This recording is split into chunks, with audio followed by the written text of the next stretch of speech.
Hallo ihr Lieben, herzlich willkommen in Nassküche. Heute machen wir ein Antipasto nach chinesischer Art, gedämpfte Aubergine mit pikanter Soße. Ist das ein Duell zwischen den beiden Küchen? Na, dann los! Jede Aubergine in 6 grobe Stücke schneiden.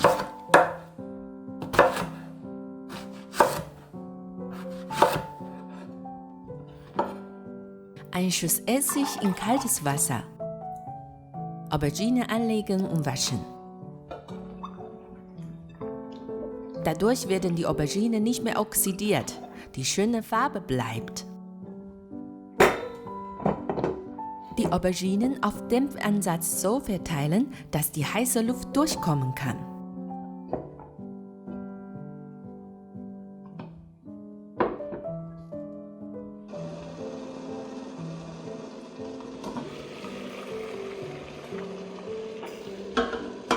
Fünf Minuten dämpfen.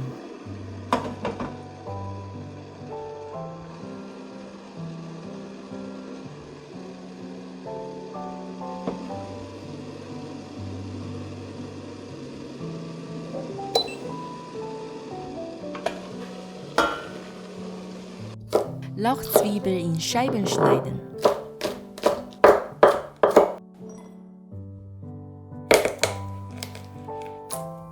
Knoblauchzehen fein hacken.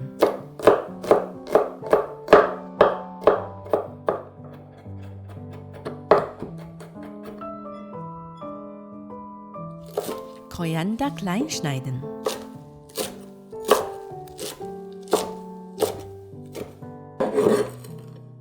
Jetzt machen wir die Soße. Halber Teelöffel Salz, wenig Pfeffer, ein Esslöffel Maggi-Würze, 2 Esslöffel Balsamico,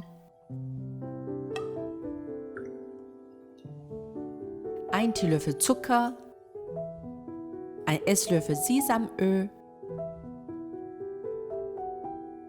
und 1 Esslöffel Chili-Pasta. Gut vermischen.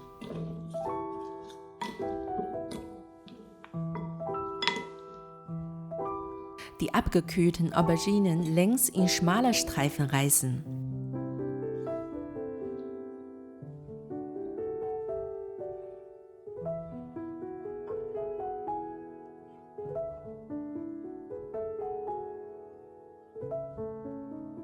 Die Soße drauf verteilen.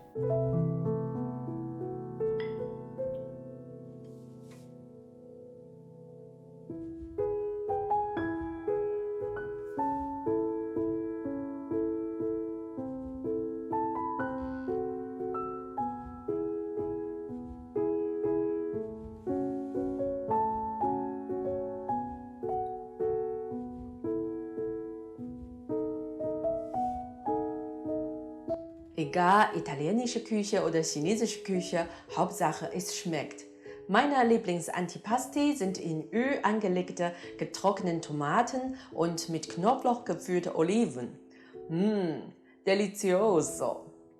Danke fürs Zuschauen, bis bald!